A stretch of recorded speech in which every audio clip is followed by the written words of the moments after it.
I'm good with 6 months. All right, compromise. All right. The Palm Coast City Council approved a 6-month pilot program to test a proposed ordinance to allow residents to own backyard chickens. The decision was made during this week's workshop where council members weighed community demand against the need for further evaluation and oversight. Vice Mayor Teresa Pontieri. When I look at the list of counties and cities that allow backyard chickens with obviously limitations and regulation, I don't understand why we wouldn't also allow backyard chickens. Council members debated whether to implement a permanent ordinance immediately or begin with a pilot program. Ultimately, the consensus favored a measured approach, with the pilot program offering an opportunity to assess public interest, monitor compliance, and gather community feedback before finalizing any long-term policy. Councilman Ty Miller agrees with the approach. I just wanted to say, I agree. I think that with the right regulation of this, we mitigate some of the risks that cause people to not want this to happen.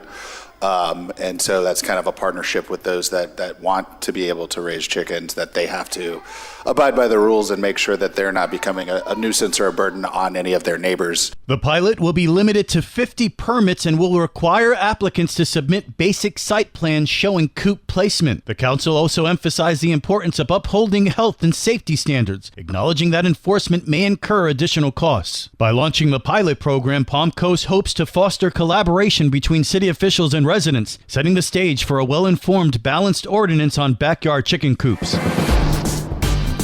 Good morning, Flagler County. I'm Rich Carroll. You're listening to Flagler's Morning News on Friday, May 16th. But we need to try to come to a consensus on the way forward, I think. That's Palm Coast Mayor Mike Norris during the discussion about traffic calming measures in Palm Coast. Palm Coast City Council is working to develop a process to let residents request traffic calming measures on some streets in the city. We need to implement as much as we can, especially on major thoroughfares like Laramie. Every day someone hits me up about Laramie because of the speeds on that road.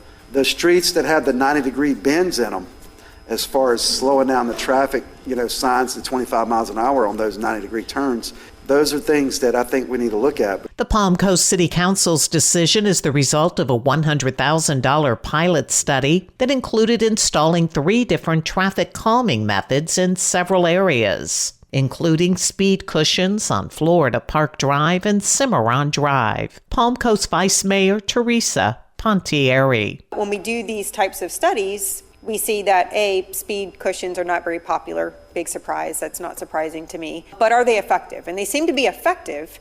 But is there something that we can do where, we can minimize the complaints that residents are having because of the speed cushions, but still have the same effectiveness? One of the concerns with the speed cushions is how the fire department is able to navigate them. Palm Coast Fire Chief Kyle Berryhill. But we are keeping track and we are able to isolate from a response time standpoint our historical data in I'm going to call it the Florida Park Drive corridor. An area that's maybe of greater concern for us is Cimarron too. We have access to both sides of Florida Park with stations 22 and stations 24, but Cimarron is a one-way in, one-way out kind of a situation. After looking at all of the recent data, the City of Palm Coast government will develop a process to let residents request traffic calming measures on certain streets almost citywide. For Flagler's Local Morning News, I'm Karen Johnson.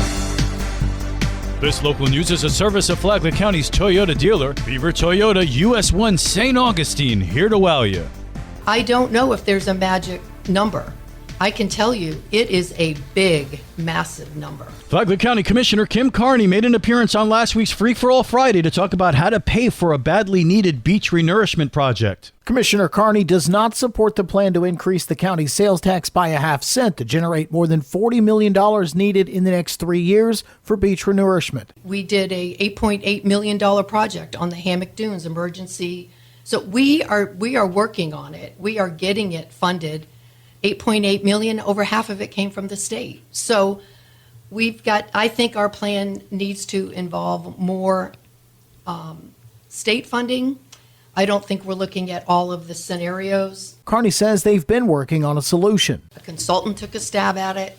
The consultant came out totally in favor of a MSBU. There are other alternatives. There are other options, I should say.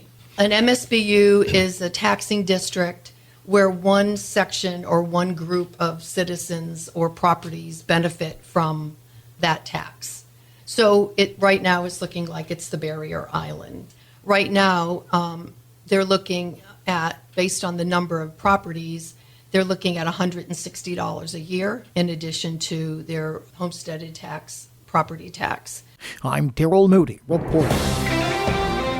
In other news, a July 3rd court hearing will determine whether Palm Coast Councilman Charles Gambaro's appointment last October violated the city charter. Mayor Mike Norris's lawsuit seeks to remove Gambaro and force a special election. Meanwhile, Flagler County is accepting applications for a citizen seat on the Value Adjustment Board, which reviews property tax disputes. Applicants must own a homesteaded property in the county. And now you're up to date on Flagler's Morning News. I'm Rich Carroll.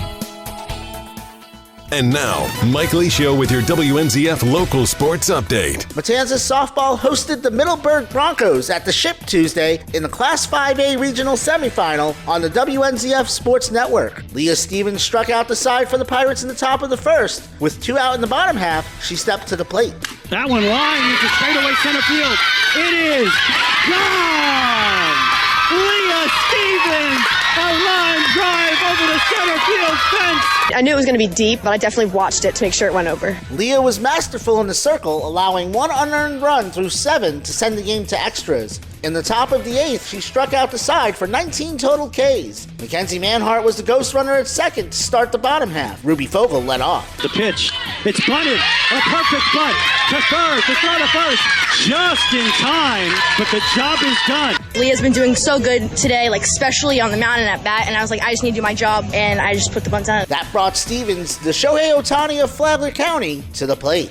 That one lined into right center field. It's way back there. It'll get to the wall, and the Pirates have won the game.